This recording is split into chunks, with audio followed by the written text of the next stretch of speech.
Araw na naman mga kabutcher, mag-iiwa tayo ng ano, ito yung Brazilian strip loin. Yan o, galing Brazilian mga kabutcher. Bali, baliktad. Kita nyo yung logo nyan, Brazilian mga kabutcher.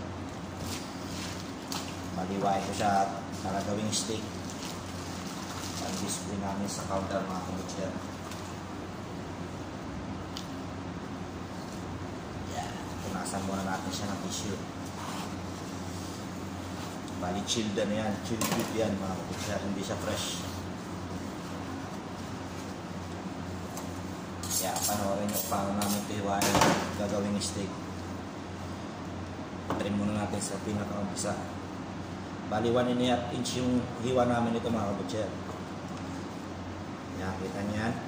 Bali ganyan na itsura niya mga kabutcher. Yung kapal niya bali 1.5 inch. Yan. Lalagay ko sa tray.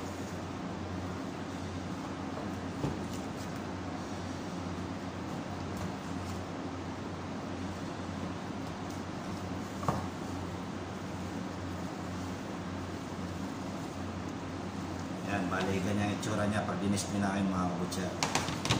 Iiwa tayo para sa small tray, para sa labas.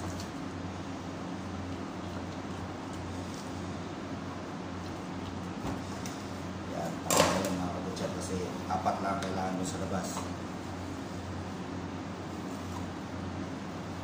Yan, bali ganyan lang maging itsura niya mga kabutcher. Yan ang Brazil sirloin steak mga kabutcher. Yan, yung itsura niya. Lambot yan gawing steak. Kaya nandito lang mga kabutcher. Sana may matutunan kayo. Okay?